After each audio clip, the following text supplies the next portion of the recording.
Le 21 mai 2025, Ange Postecoglou entre dans l'histoire de Tottenham. Parce que ce soir-là, il a mis fin à 17 ans de doute, 17 ans de frustration. Et à ce moment-là, il était plus juste un coach, c'était un véritable héros pour tous les supporters du club. Et puis, 16 jours plus tard, il est licencié.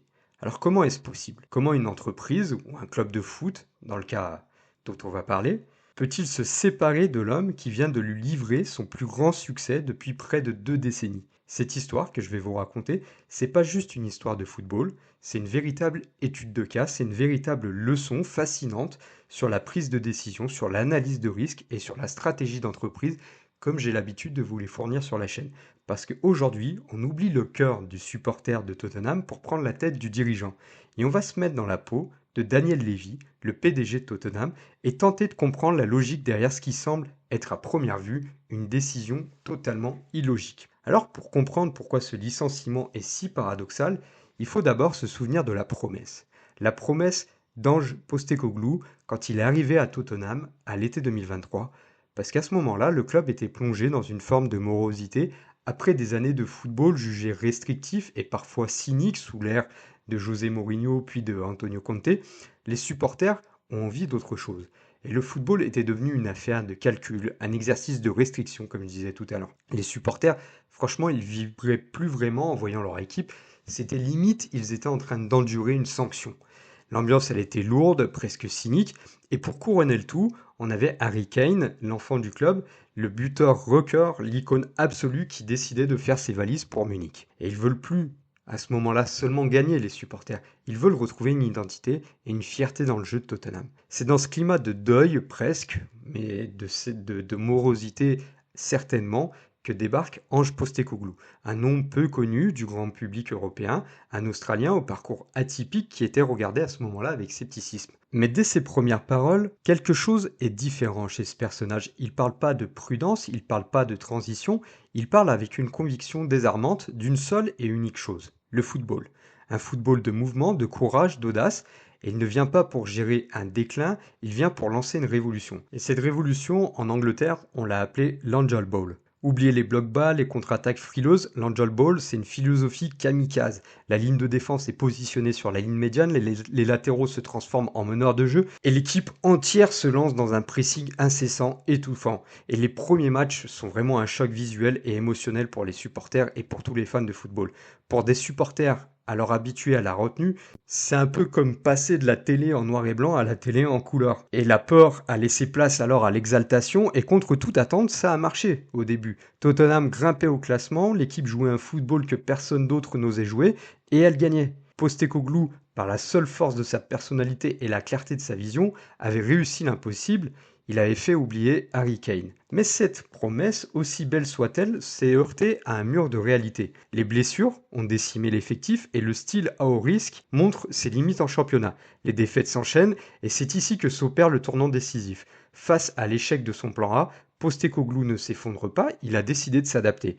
Conscient que son effectif est trop diminué pour soutenir l'intensité de l'Angel Ball, sur tous les fronts, il fait alors un choix stratégique majeur dans sa deuxième saison, tout miser sur la Ligue Europa qui est alors devenue la priorité absolue de son équipe. En Europe, l'idéologue se transforme alors en stratège. L'équipe abandonne progressivement sa ligne haute suicidaire pour un bloc plus bas, plus fonctionnel.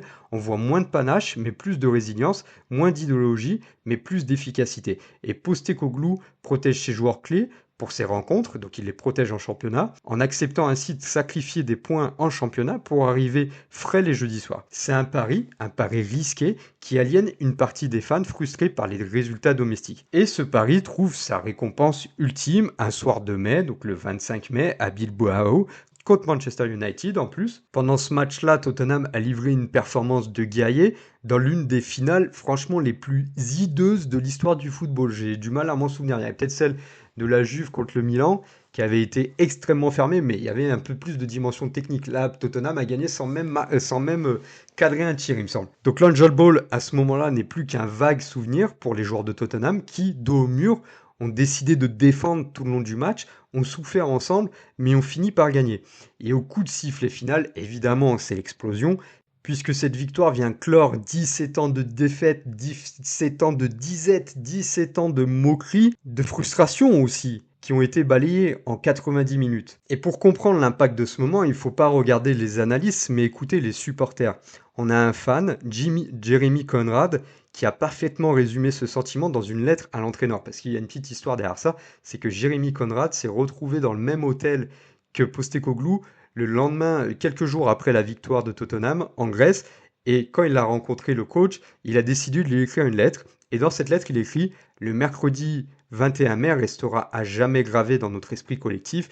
Cela nous a fait sourire plus largement, marcher la tête plus haut et rire plus fort. Vous avez orchestré un changement générationnel dans la façon dont nous percevons notre club. Là, vous voyez bien, c'est plus une question de football, c'est une question de dignité qui a été retrouvée.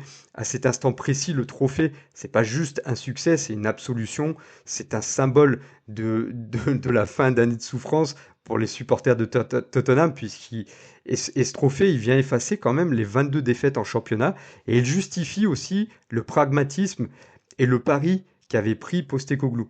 Dans ce narratif héroïque, Ange est l'homme qui a tenu sa promesse, non pas en appliquant aveuglément sa méthode, mais en trouvant un autre chemin vers la gloire, et il est, sans l'ombre d'un doute, le héros que Tottenham attendait depuis bien longtemps. Mais dans le football moderne, qui est avant tout un sport business, il existe toujours deux histoires parallèles.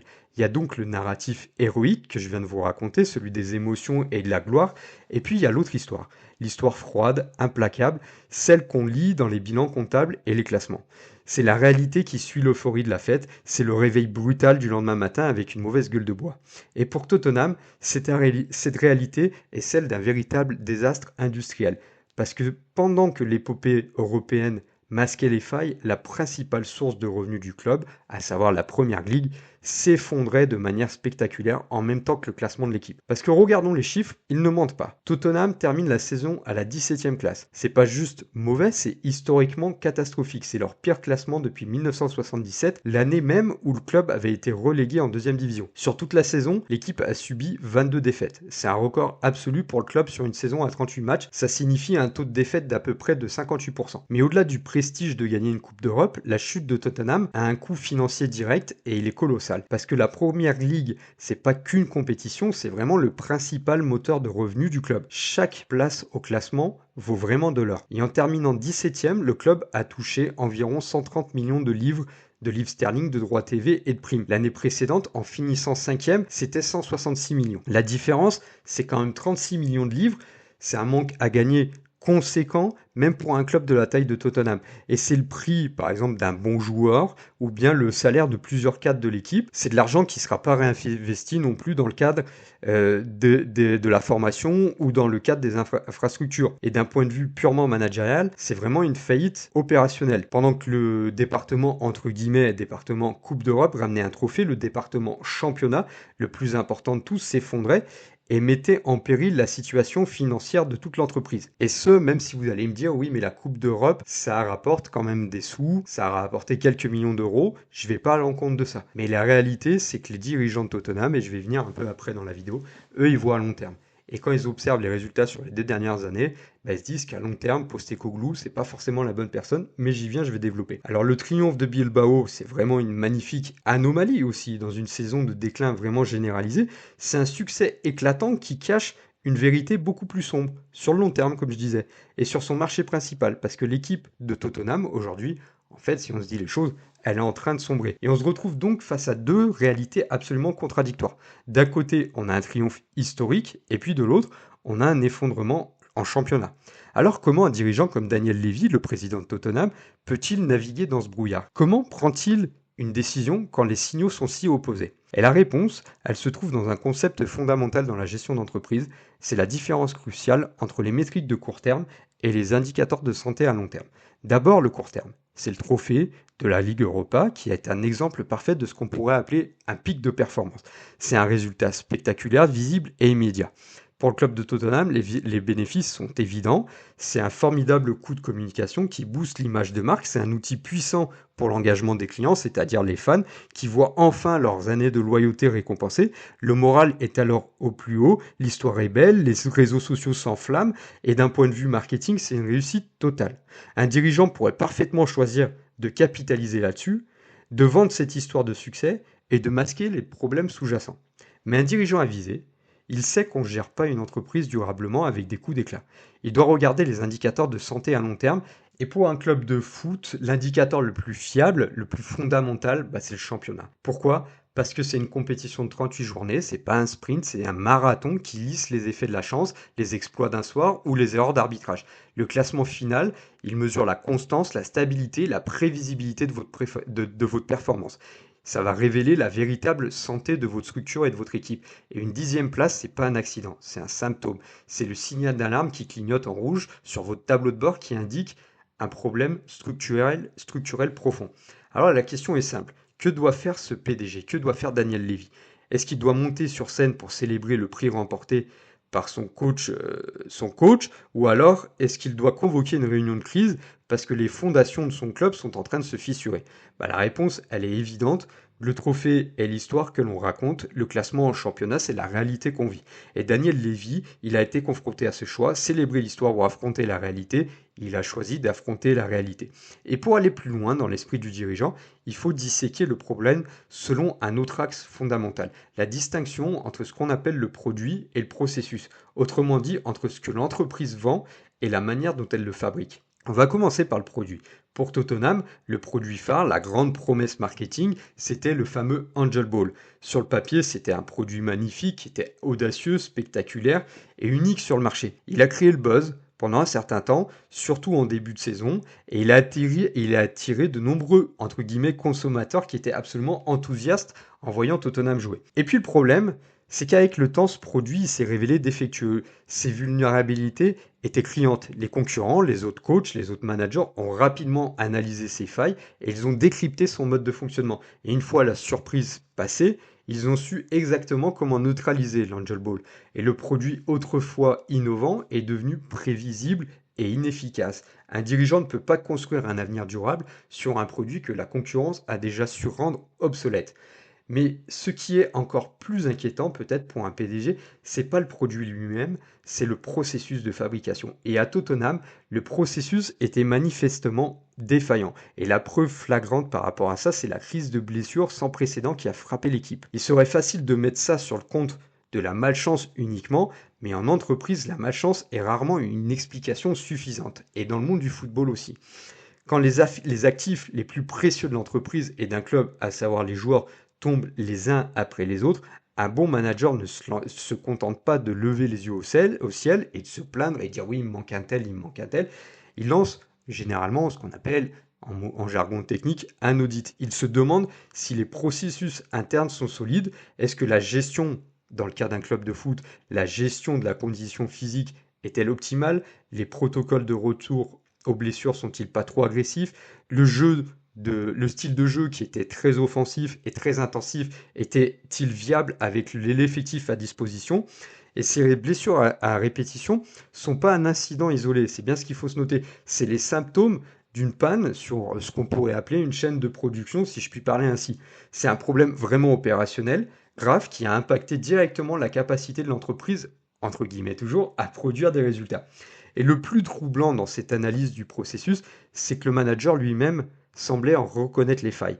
Après une série de décisions médicales questionnables, notamment sur le retour précipité de certains joueurs clés, Postecoglou, il avait prononcé la phrase suivante: chaque décision qui est prise m'incombe. Si vous cherchez une tête à couper, prenez la mienne. Et je peux vous dire que cette petite phrase, elle a dû résonner lourdement dans le bureau de Daniel Levy. Parce que cette phrase, c'est pas qu'une posture noble, c'est un aveu, c'est la reconnaissance par le chef que son processus est défaillant et qu'il en est le responsable ultime. Pour un dirigeant dont le rôle est de minimiser les risques, c'est une information capitale.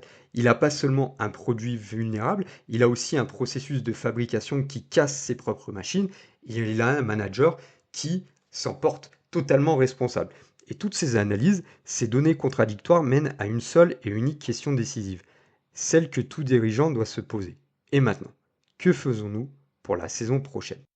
Le premier choix, c'est le pari optimiste, c'est celui du cœur, de l'émotion et du narratif. Dans ce scénario, la victoire à Bilbao n'est pas une anomalie, c'est un déclic, c'est la preuve que ce groupe, sous ce manager, sait gagner quand ça compte. On parie que les leçons de la terrible saison en championnat ont été apprises, on parie que la crise de blessure était un accident de parcours qui ne se répétera pas, on parie qu'avec l'arrivée de nouvelles recrues et le retour des joueurs clés, l'équipe retrouvera la stabilité. C'est un pari sur la dynamique positive, sur l'élan créé par le trophée. C'est croire à la promesse de Postecoglou d'une troisième saison meilleure que la deuxième. C'est en somme un pari basé sur l'espoir. Puis vient le second scénario avec l'analyse de risque pessimiste. C'est le scénario de la raison, des faits bruts et de la calculatrice. Ici, on ne regarde pas le dernier résultat, on regarde la tendance de fond sur 2 ans. Et le bilan comptable, il est sans appel, plus de défaites que de victoires en championnat, un total de 104 points sur 76 matchs, ce qui est très insuffisant pour un club comme Tottenham. Et pire encore, on zoome sur la période la plus récente. Depuis la défaite 4-1 contre Chelsea en novembre 2023, l'équipe a affiché la forme d'un club qui lutte pour sa survie. Et à ce risque existant s'ajoute une nouvelle variable qui change tout. La saison prochaine, Tottenham jouera la Ligue des Champions et cette compétition qui est la plus importante de toutes est aussi un accélérateur de crise potentielle. Elle exige plus de matchs, plus d'intensité et elle pardonne aucune faiblesse. Et le risque n'est donc pas de seulement revivre une saison de championnat catastrophique, mais de la revivre tout en subissant des humiliations sur la plus grande scène européenne. Du point de vue d'un gestionnaire de risque, le signal est clair. Le système a montré des signes de rupture. Dans des conditions normales, le soumettre à un stress supérieur, c'est un pari extrêmement dangereux. Alors que faire? Parier sur l'espoir ou se fier aux données? Eh ben, le mandat de Postecoglou a été une attraction à sensation forte, avec des montées exaltantes et des chutes vertigineuses. Après avoir vécu le plus grand looping de son mandat avec la victoire à Bilbao, Daniel Levy s'est posé la question que l'on se pose tous à la fin d'un tour de manège, est-ce que je reprends un ticket? Et sa décision, ça a été de descendre. Il a choisi de ne pas faire un tour de plus, il a privilégié la réduction du risque à long terme plutôt que de surfer sur la vague émotionnelle du succès à court terme. Il a choisi la quête de la stabilité, même si ça signifiait se séparer du héros qui venait de lui offrir sa plus grande montée d'adrénaline. Parce qu'au-delà du football, cette histoire est une véritable masterclass sur la prise de décision en environnement complexe et elle nous offre au moins 3 leçons fondamentales qu'on peut appliquer dans n'importe quelle entreprise et même dans nos propres vies. Première leçon, définir clairement ses objectifs. Quel était le véritable critère de succès pour Tottenham cette saison? Un trophée à tout prix, même au détriment de tout le reste, ou une performance stable et élevée en championnat qui garantit la santé financière et le statut du club? Le problème de Tottenham, c'est qu'ils ont navigué sans réponse claire à cette question tout au long de la saison. Et le conflit interne entre ces deux objectifs a créé ce paradoxe, un manager qui réussit brillamment selon un critère et échoue lamentablement selon l'autre.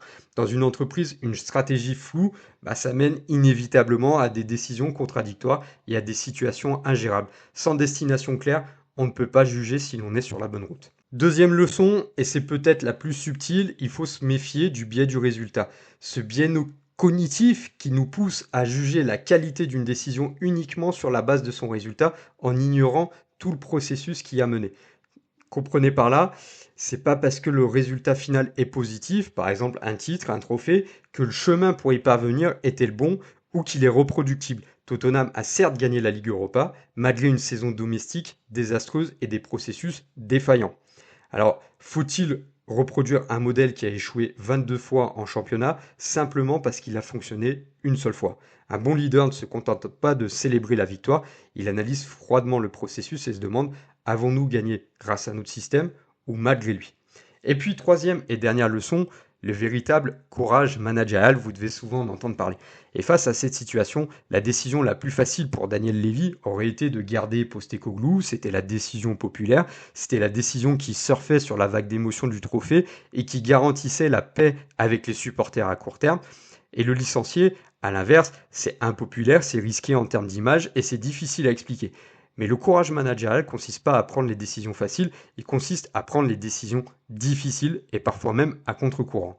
Et lorsque les données et la vision à long terme le commandent, il faut imposer les décisions difficiles et c'était choisir la santé de l'entreprise sur le long terme plutôt que sa propre popularité à court terme qu'a fait Daniel Levy. Alors qu'est-ce qu'il faut retenir de tout ça? Finalement, le licenciement d'Ange Postecoglou, c'est pas une trahison, mais c'est une décision stratégique plutôt froide. C'est le choix de la stabilité contre l'exploit, des données contre le narratif et de la gestion du risque contre le pari émotionnel. C'est l'histoire d'un dirigeant qui, face à un succès éclatant mais isolé, a préféré regarder la tendance de fond et les failles structurelles de son entreprise, quitte à prendre une décision profondément impopulaire. On peut être d'accord ou non, mais on ne peut pas nier la logique derrière ce choix. La question maintenant, c'est à vous que je la pose. Mettez-vous à un instant à la place de Daniel Levy dans son bureau, avec tous ces éléments sur la table.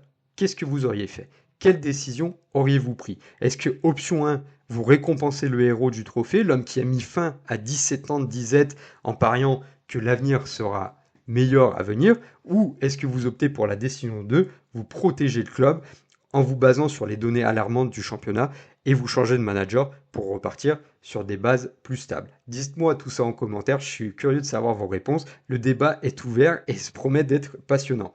Si cette analyse qui mêle le sport et la stratégie vous a plu, n'oubliez pas de laisser un pouce bleu pour soutenir la chaîne, surtout de vous abonner pour ne rien manquer, et puis de partager, mine de rien, c'est la chose la plus importante pour moi. Merci infiniment d'avoir regardé jusqu'au bout, et puis je vous dis à très bientôt pour de nouvelles analyses.